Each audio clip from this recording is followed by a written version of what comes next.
Hello to all my CA foundation Jan 26 students. तो आज के कॉन्सेप्ट रिवीजन वीडियो में हम स्टैटिस्टिक्स का एक ऐसा टॉपिक करेंगे जिसका ओवरऑल वेटेज 11 मार्क्स है और उसके अंदर दो पार्ट है, एक मेजर्स ऑफ सेंट्रल टेंडेंसी और एक को आपको बताया बोलते हैं मेजर्स ऑफ डिस्पर्शन। जिसमें से मैं आज आपको पहले पार्ट 1 का कॉन्सेप्ट रिवाइज करवा रहा हूं जो है मेजर्स ऑफ सेंट्रल टेंडेंसी। ये अगर इंडिविजुअली बात करें तो ये 5 से 6 मार्क के लिए आपके पेपर में आएगा।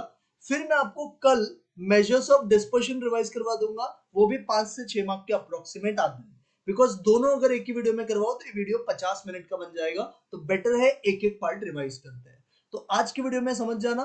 फिर मैंने इसका पीवाईक्यू है ना बच्चा ऑलरेडी रिकॉर्ड कर रखा है पास्ट 10 अटेम्प्ट्स का, वो आपको मेरे पीवाईक्यू वीडियोस में मिल जाएगा, तो आप जरूर उसको देखना। चाहिए तो आप मेरे से लिंक मांग लेना, मैं आपको भेज दूंगा या डिस्क्रिप्शन में डाल दूंगा। So let's start with the video. Measures of central tendency.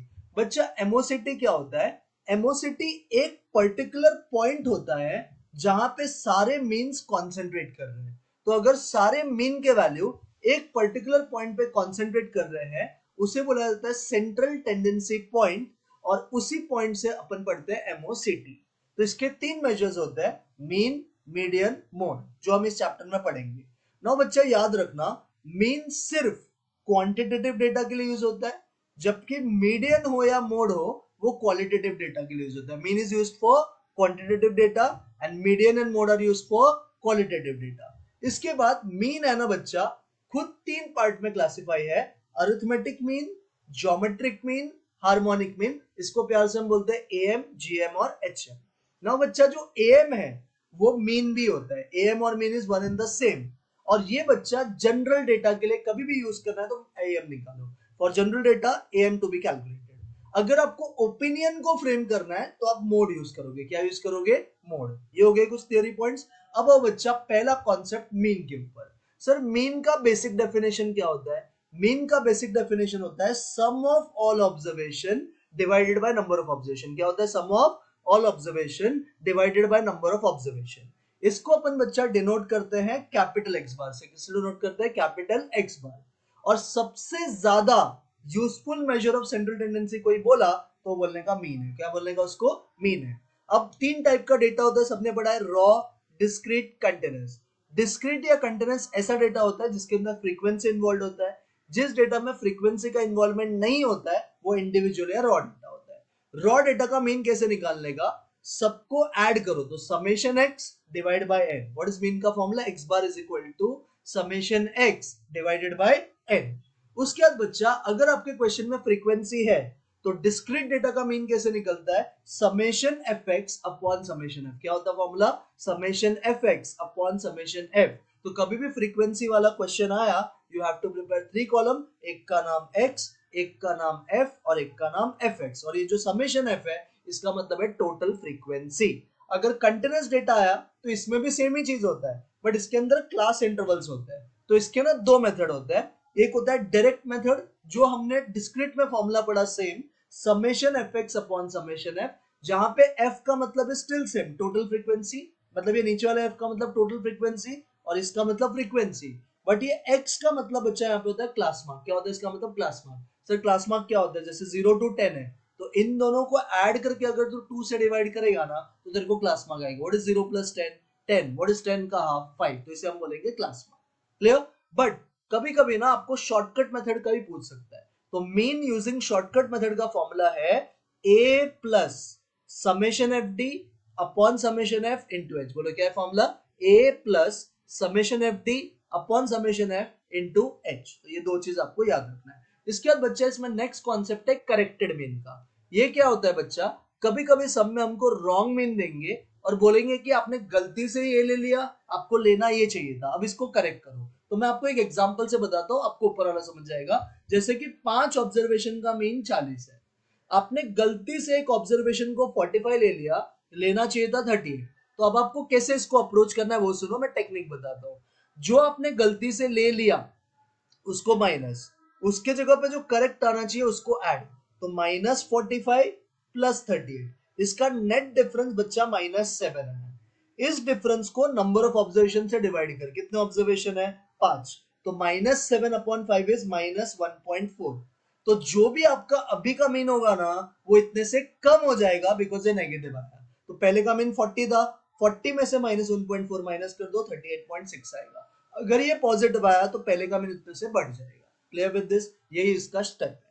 इसके बाद बच्चे एक कॉन्सेप्ट होता है कंबाइंड मीन। कंबाइंड मीन का मतलब क्या होता है? अगर दो अलग अलग डेटा को आपने ज्वाइन करके एक सिंगल ग्रुप बनाया, दो डेटा को ज्वाइन करके एक सिंगल ग्रुप बनाया, तो you have to find combined mean. Combined mean का बच्चा नोटेशन होता है कैपिटल X बार और फॉर्मूला होता है n1 x1 bar plus n2 x2 bar divided by n1 plus n2। बोलो क्या है formula? n1 x1 bar plus n2 x2 bar divided by n1 plus n2। सबको ये भी समझा अच्छे से? Yes sir. जिसमें n1 का मतलब होता है फर्स्ट का ऑब्जर्वेशन, x1 बार का मतलब फर्स्ट का मीन, n2 का मतलब सेकंड का ऑब्जर्वेशन, x2 बार का मतलब सेकंड का मीन और डिवाइड कर देने का n1 प्लस n2 से। Clear with this? Yes sir. इसके बाद am जो होता है, आप ये पूरा पॉइंट याद रखना, पूरे एमओसिटी को चेंज ऑफ ओरिजिन से भी फर्क पड़ता है, चेंज ऑफ स्केल से भी फर्क पड़ता है। मतलब तुमने कुछ ऐड करा तो भी मीन का आंसर बदलेगा, सब्ट्रैक्ट करा तो भी मीन का आंसर बदलेगा, मल्टीप्लाई करा तो भी मीन का आंसर बदलेगा, डिवाइड करा तो भी मीन का आंसर बदलेगा। तो मीन हो, मीडियन हो, मोड हो, सबको करने का यही तरीका है। अगर मीन का क्वेश्चन है तो y को रिप्लेस कर दो y बार से, x को रिप्लेस कर दो x बार से। अगर मीडियन का क्वेश्चन है तो y को रिप्लेस कर दो मीडियन ऑफ y से, x को रिप्लेस कर दो मीडियन ऑफ x से। मोड का क्वेश्चन है y को रिप्लेस कर दो मोड ऑफ y से, x को रिप्लेस कर दो मोड ऑफ x से। Clear with this? Yes sir. अब सेकंड कॉन्सेप्ट बच्चा होता है मीडियन। मीडियन के पहले कुछ थ्योरी पॉइंट समझो। अगर आपको बोला second best measure of central tendency कौन सा है, तो बोलने का मीडियन। मीडियन को पोजिशनल एवरेज भी बोलते हैं। कौन सा एवरेज बोलते हैं? पोजिशनल। मीन बच्चा सिर्फ फॉर्मूला से निकल सकता है, मीन के लिए कोई ग्राफिकल मेथड नहीं होता है। बट जो मीडियन है ये दो तरीके से निकल सकता है, ग्राफिकल भी और न्यूमेरिकल भी। ग्राफिकल मेथड के लिए हम क्या बनाते हैं? ओजाइव्स। क्या बनाते हैं हम? ओजाइव्स। और न्यूमेरिकल मेथड मतलब फॉर्मूला के हेल्प से। अब पहला टाइप का डेटा देखते हैं, इंडिविजुअल या रॉ डेटा में क्या करने का। जब भी रॉ डेटा का मीडियन निकालना है, सबसे पहले उस डेटा को असेंडिंग ऑर्डर में अरेंज करो। सबसे पहले उस डेटा को असेंडिंग ऑर्डर में अरेंज करो। अगर आपका डेटा ऑड है तो मीडियन होता है मिडल मोस्ट वैल्यू। क्या होता है मीडियन? Middle most value. और अगर आपका डेटा इवन है तो मीडियन होता है average of middle to values. Average of middle to values. जैसे कि तेरा 7 ही ऑब्जर्वेशन है तो 7 ऑड होता है ना, तो तेरा मीडियन आएगा इसका मिडल वैल्यू। व्हाट इज 7 का मिडल वैल्यू? Fourth observation. तो जो असेंडिंग ऑर्डर में फोर्थ ऑब्जर्वेशन रहेगा वो तेरा मीडियन। अगर सपोज 8 होता तो 8 इवन है तो मीडियन इसका average of middle two. What is 8 का हाफ? 4। 4 के आगे 5, तो 4 प्लस 5 जो भी ऑब्जर्वेशन होंगे असेंडिंग ऑर्डर में वो लिखो और इसके आंसर को 2 से डिवाइड कर दो। क्लियर हो गया रो? Yes sir.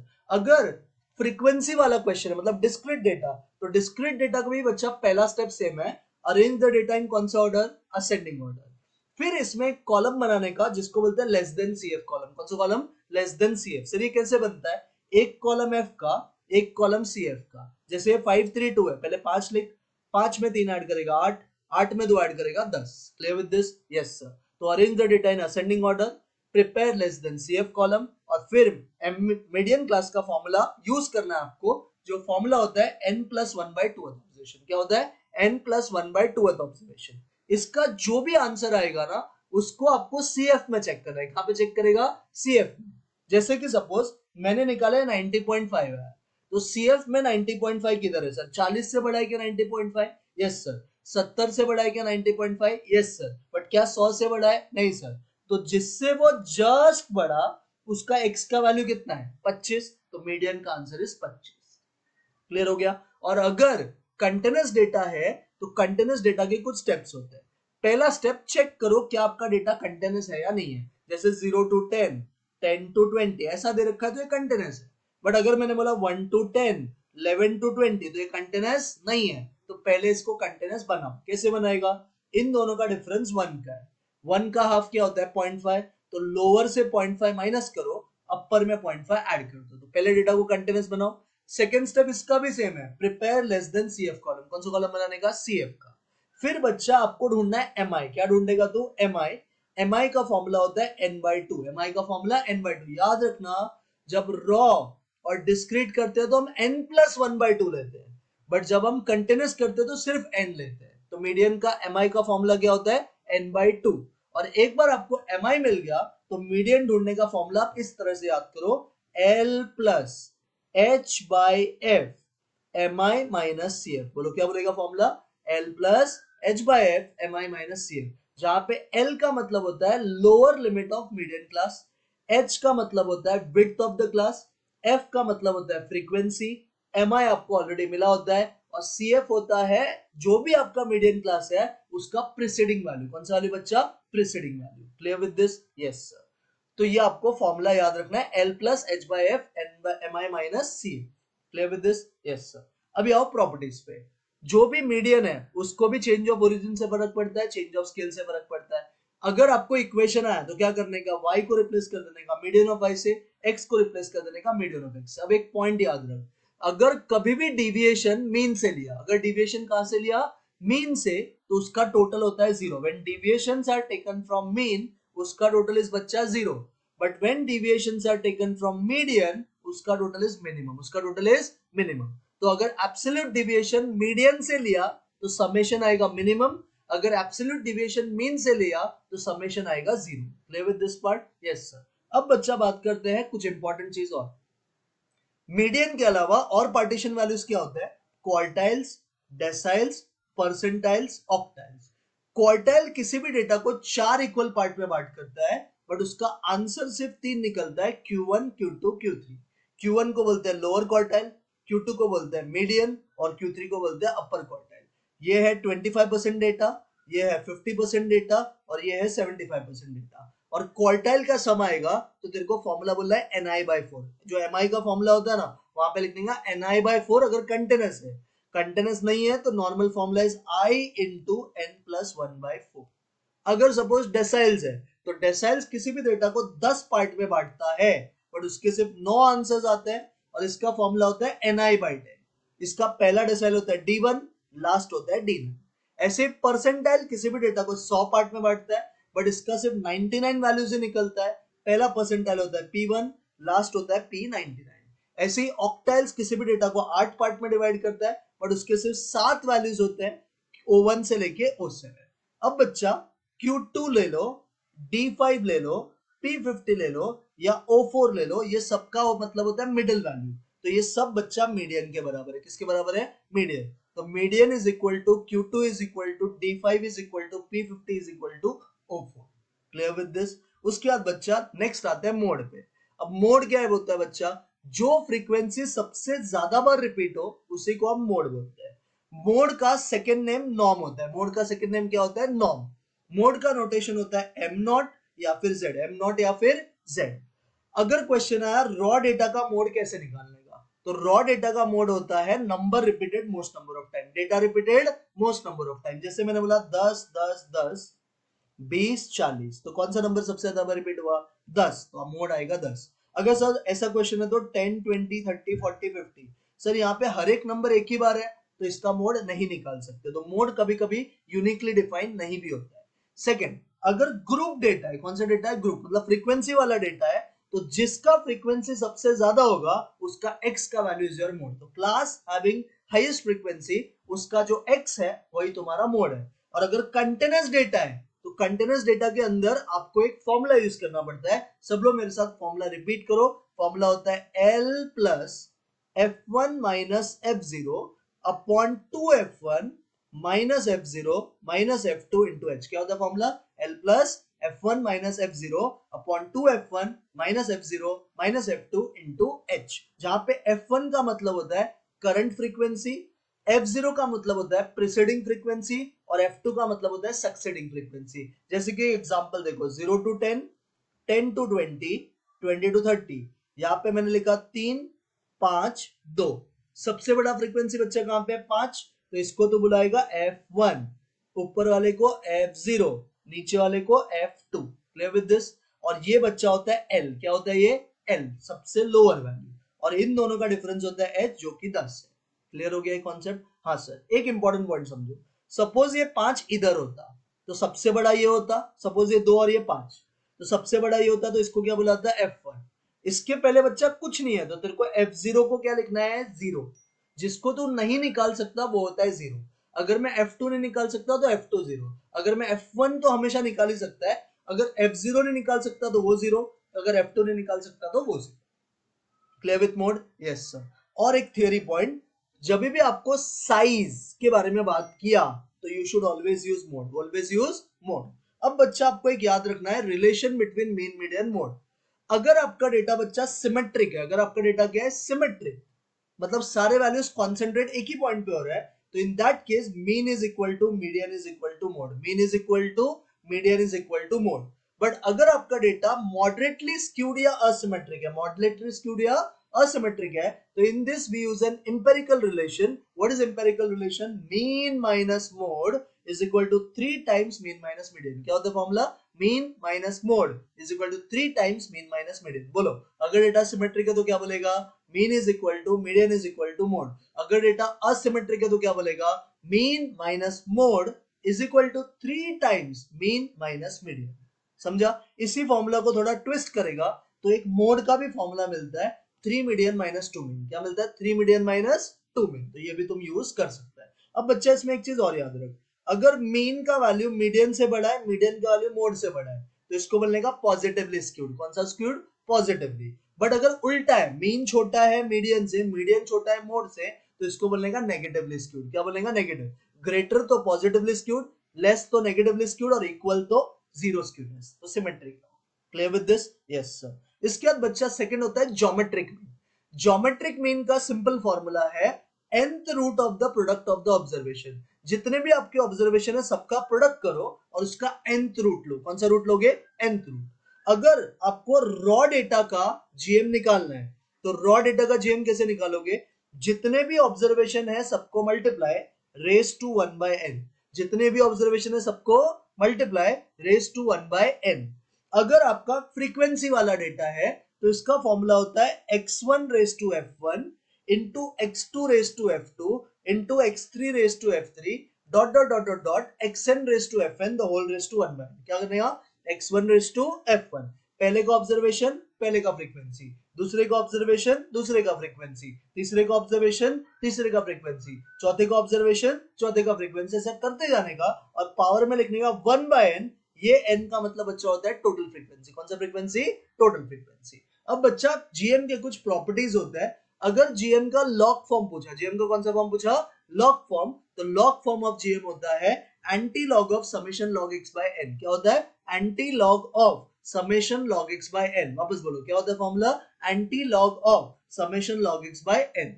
अगर एक रिलेशन दिया है z equal to x y, z equal to x y, और आपको पूछा जीएम ऑफ z ढूंढो, तो बच्चा ये दोनों मल्टीप्लिकेशन के फॉर्म में है ना, तो इसका जीएम भी मल्टीप्लाई हो जाएगा। तो जीएम ऑफ z का formula GM of x into GM of y। Similarly अगर इक्वेशन दिया है z equal to x by y, तो ये डिवाइड के फॉर्म में ना, तो इसका जीएम भी डिवाइड हो जाएगा। GM of z equal to GM of x upon GM of y। तो ये तीन प्रॉपर्टीज याद रखने का। Log form of GM is anti log of summation log x by n। अगर z equal to x y है तो GM of z क्या होता है? GM of x into GM of y। अगर z equal to x by y है तो GM of z क्या होता है? GM of x divide by GM of y। उसके बाद बच्चा नेक्स्ट आना चाहिए हार्मोनिक मीन। हार्मोनिक मीन का डेफिनेशन ध्यान से सुन, reciprocal of the mean and reciprocal of the observation. दो चीज होता है, मीन का भी रेसिप्रोकल लेने का और ऑब्जर्वेशन का भी रेसिप्रोकल लेने का। अब एचएम कब यूज करते हैं वो सुन। अगर क्वेश्चन में रेशियो दिया है, प्रपोर्शन दिया है, रेट्स दिया है और स्पीड दिया है तो आपको एचएम यूज करना है। यहाँ पे मैंने एक पॉइंट मिस किया है, आप जीएम कब यूज करोगे? जब भी क्वेश्चन में रेशियो दिया है, प्रपोर्शन दिया है, टाइम दिया है और percentage. Ratio, proportion, time, percentage, GM use करो। अगर क्वेश्चन में दिया है रेशियो, प्रपोर्शन, रेट्स और स्पीड, रेशियो, प्रपोर्शन, रेट या फिर speed, always use HM. Raw data का बच्चा एचएम कैसे निकालता है? n divided by summation 1 by x है। क्या होता है? n divided by summation 1 by x है। तो ऊपर लेने का टोटल ऑब्जर्वेशन, नीचे सारे ऑब्जर्वेशन का रेसिप्रोकल लेने का और उसका सम करने का। अगर आपका क्वेश्चन फ्रीक्वेंसी वाला है तो फॉर्मूला होता है capital N divided by summation fi by x है। क्या होता है? Capital N divided by summation fi by x है। कैपिटल N का मतलब होता है टोटल फ्रीक्वेंसी और fi बाय xi में इंडिविजुअल फ्रीक्वेंसी को उसके ऑब्जर्वेशन से डिवाइड करो। क्लियर हो गया है formula?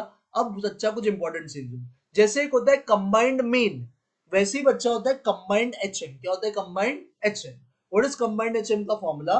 N1 plus N2 divided by N1 by H1 plus N2 by H2। बोलो क्या होता है formula? N1 plus N2 divided by N1 by H1 plus N2 by H2। ये होता है कंबाइंड HM का फॉर्मूला। बट अगर आपके क्वेश्चन में सिर्फ दो ही जर्नी है, इंसान जा रहा है और इंसान आ रहा है, अगर पूछा है एवरेज स्पीड निकालो तो you will use this formula 2ab upon a plus b. क्या यूज करोगे? 2ab upon a plus b. Simple language में 2 इंटू जाने का स्पीड इंटू आने का स्पीड डिवाइडेड बाय जाने का स्पीड प्लस आने का स्पीड। 2 इंटू जाने का स्पीड इंटू आने का स्पीड डिवाइडेड बाय जाने का स्पीड प्लस आने का स्पीड। अब बच्चा बात करते हैं AM GM HM के बीच में रिलेशन क्या होता है। AM GM HM, अगर दो नंबर्स का तुमको AM निकालना है तो फॉर्मूला होता है A प्लस बी बाई 2। दो नंबर्स का GM निकालना है तो फॉर्मूला होता है अंडर रूट ऑफ AB। और दो नंबर्स का HM निकालना है तो फॉर्मूला होता है 2ab upon a plus B. अगर आप ये तीनों चीज निकालोगे तो सबसे बड़ा आएगा AM, सबसे छोटा आएगा HM। तो AM इज ग्रेटर देन और equal to GM is greater than और equal to HM। Equal to sign तभी डालना जब क्वेश्चन में बोले कि सारे ऑब्जर्वेशंस इक्वल है। अगर क्वेश्चन ने डिस्टिंक्ट या अनइक्वल वर्ड यूज किया तो आपको इक्वल टू का साइन नहीं डालना है। और इनके बीच में बच्चा एक रिलेशन होता है, GM का अगर आप स्क्वायर करोगे ना तो वो AM इंटू HM के बराबर आएगा। GM का square is equal to AM into HM। GM square is equal to AM into HM। उसके बाद बच्चा नेक्स्ट कॉन्सेप्ट है वेटेड एवरेज। वेटेड एवरेज का मतलब क्या होता है? आपको वेटेड एवरेज एक तरीके से फ्रीक्वेंसी वाले क्वेश्चन ही लगेंगे। अगर आप अपने लाइफ में रिलेटिव इंपॉर्टेंस दे रहे हो, किसी को ज्यादा किसी को कम, तो हम उसको बोलते हैं वेटेड एवरेज। तो वेटेड AM का फॉर्मूला क्या होता है? जैसे आपने वेटेड AM का फॉर्मूला पढ़ा ना फ्रीक्वेंसी के लिए, summation fx upon summation f। तो वेटेड AM का फॉर्मूला होता है summation WIXI upon summation WI। Summation WIXI upon summation WI। आपने GM का लॉग फॉर्म पढ़ा था, anti log of summation W into log XI upon WI। तो जो आपने उधर फॉर्मूला पढ़ा उसको F को रिप्लेस कर दो W से। वैसे ही वेटेड HM का फॉर्मूला आपने क्या पढ़ा था? N upon summation FI by XI। तो इधर भी सेम होता है, ऊपर लिखने का समेशन WI, नीचे लिखने का summation WI by XI। Clear with weighted average? Yes sir. इसके बाद बच्चा कुछ इंपॉर्टेंट थियरी पॉइंट्स सुन। मेजर ऑफ सेंट्रल टेंडेंसी और डिस्पर्शन के कुछ क्राइटेरियाज है। पहला क्राइटेरिया क्या है तेरा? डेटा जो है ना वो प्रॉपरली एंड अनएम्बिगुअसली डिफाइंड होना चाहिए। डेटा प्रॉपर होना चाहिए और वो अनएम्बिगुअसली डिफाइंड होना चाहिए। सेकंड, वो इजी टू कॉम्प्रिहेंड होना चाहिए, मतलब समझने के लिए इजी होना चाहिए। थर्ड, वो सिंपल टू कंप्यूट भी होना चाहिए, मतलब कैलकुलेशन उसके इतने टफ नहीं होने चाहिए, calculation should be easy. Fourth is very important, वो सारे ऑब्जर्वेशन पे बेस्ड होना चाहिए। फिफ्थ, उसके अंदर कुछ ना कुछ मैथमेटिकल प्रॉपर्टीज जरूर होना चाहिए और उसे सैम्पलिंग फ्लक्चुएशन से ज्यादा फर्क पड़ना नहीं चाहिए। इन शॉर्ट एक्सट्रीम ऑब्जर्वेशन से ज्यादा फर्क पड़ना नहीं चाहिए। तो क्या क्या याद रखोगे? Data should be properly and unambiguously defined होना चाहिए, ये इजी टू कॉम्प्रिहेंड होना चाहिए। थर्ड, सिंपल टू कंप्यूट होना चाहिए। फोर्थ, ये सारे ऑब्जर्वेशन पे बेस्ड होना चाहिए। इसके अंदर कुछ ना कुछ मैथमेटिकल प्रॉपर्टीज जरूर होना चाहिए और ये प्रेजेंस ऑफ एक्सट्रीम ऑब्जर्वेशन से ज्यादा इसको फर्क पड़ना नहीं चाहिए। अब सेकंड चीज सुन, अगर सारे ऑब्जर्वेशन तेरा के है, सबका सब ऑब्जर्वेशन क्या है? के, तो तू AM निकाल ले, GM निकाल ले, HM निकाल ले, मीडियन निकाल ले या मोड निकाल ले, सबका आंसर के ही आएगा। सबका आंसर क्या आएगा? के। तीसरा पॉइंट, अगर तुमने कभी भी डिविएशन फ्रॉम मीन लिया तो उसका समेशन 0 होता है। डिविएशन फ्रॉम मीन का summation is 0। But when you take absolute deviation from median, मतलब मॉड में डिविएशन लिया मीडियन से, तो उसका आंसर इज मिनिमम। उसका आंसर इज मिनिमम। तो when deviations are taken from mean, total is 0. When deviations are taken from median, total is minimum. उसके बाद बच्चा, सबसे best measure of central tendency कभी भी पूछा तो बोलने का अरिथमेटिक मीन। कौन सा मीन? Arithmetic mean. अगर ओपन एंड क्लासिफिकेशन है जैसे कि बिलो 10, बिलो 20, बिलो 30, तो मीडियन होता है best measure of central tendency. Mode जो बच्चा है वो यूनिकली डिफाइंड नहीं है, क्योंकि मैंने आपको अभी बताया अगर सारे डेटा एक एक ही बार है तो आप उसका मोड कैलकुलेट नहीं कर सकते। AM जो होता है, जो मीन होता है ना बच्चा, उसको सैम्पलिंग फ्लक्चुएशन से फर्क पड़ता है, एज वेल एज मोड को भी सैम्पलिंग फ्लक्चुएशन से फर्क पड़ता है। मीडियन को सैम्पलिंग फ्लक्चुएशन से फर्क पड़ता नहीं है क्योंकि वो सिर्फ मिडल मोस्ट डेटा को स्टडी करता है। तो याद क्या रखेगा? AM को सैम्पलिंग फ्लक्चुएशन से फरक पड़ता है, मोड को भी सैम्पलिंग फ्लक्चुएशन से फर्क पड़ता है। बट मीडियन को सैंपलिंग फ्लक्चुएशन से कोई भी फर्क पड़ता नहीं है। जीएम, एचएम और मीडियन, इसको भी सैंपलिंग फ्लक्चुएशन से ज्यादा इफेक्ट होता नहीं है। क्या ये तीनों पॉइंट समझा? Yes sir. फिर ये median is not affected by presence of extreme observation because वो सारे ऑब्जर्वेशन पे बेस्ड है, तो हमने पढ़ा। उसके बाद most popular major of central tendency अगर तेरे को बोला तो बोलेगा मोड। क्या बोलेगा? मोड। उसके बाद अगर सारे ऑब्जर्वेशन में से कोई भी एक ऑब्जर्वेशन अगर नेगेटिव है तो तू जीएम कैलकुलेट नहीं कर सकता है, जीएम उसका नॉट डिफाइंड होता है। ऐसे ही अगर तेरे कोई भी ऑब्जर्वेशन जीरो है तो ना तो जीएम निकाल सकता है ना तो एचएम निकाल सकता है, जीएम भी नहीं निकाल सकता और एचएम भी। अगर तुझे बोला difficult to calculate and compute कौन सा है तो बोलने का जीएम और एचएम। बट जीएम और एचएम किस किस के लिए यूज होता है? एवरेज रेट्स और रेशियो के लिए। रेट्स, रेशियो, स्पीड, इसके लिए आप जीएम यूज करोगे और एचएम यूज करोगे। स्पीड के लिए स्पेसिफिकली एचएम यूज करेगा। उसके बाद बच्चा जीएम के हेल्प से ना आप सीएजीआर भी निकाल सकते हो, compounded annual growth rate. HM किसके लिए यूज होता है? एवरेज स्पीड ढूंढने के लिए। और एएम, जीएम, एचएम के बीच में एक रिलेशन होता है, जीएम का अगर स्क्वायर करोगे तो वो एएम इंटू एचएम के बराबर होता है। दो नंबर्स का एम कैसे निकालने का? a plus B by 2। दो नंबर्स का जीएम कैसे निकालने का? Under root of A B. दो नंबर्स का एचएम कैसे निकालने का बच्चा? 2ab upon a plus B. इनके बीच में रिलेशन क्या होता है? एएम इज ग्रेटर देन और equal to GM is greater than और इक्वल टू एचएम। अगर अनइक्वल बोला तो इक्वल टू का साइन नहीं डालने का। Clear with this? उसके बाद बच्चा इनके बीच में एक एम्पिरिकल रिलेशन होता है। अगर सिमेट्रिक है तो mean is equal to median is equal to mode. अगर असिमेट्रिक है तो mean minus mode is equal to 3 times mean minus median. और एचएम का डेफिनेशन क्या होता है? Reciprocal of the AM of reciprocal of the observation. और इस तरह से विद इन 25 मिनट्स मैंने आपको सारा मीन का इंपॉर्टेंट पॉइंट्स प्लस फॉर्मूलाज बता दिया है। तो प्लीज ये वीडियो जरूर देखना। ये फर्स्ट पार्ट है जिसमें हमने एमओसीटी डिस्कस किया, मेजर्स ऑफ सेंट्रल टेंडेंसी। फिर मैं कल एक और वीडियो अपलोड करूंगा जिसमें मैं मेजर्स ऑफ आपको डिस्पर्शन करवा दूंगा। तो प्लीज ये वीडियो जरूर देखना। मिलते हैं नेक्स्ट वीडियो में, तब तक के लिए bye, take care and do well.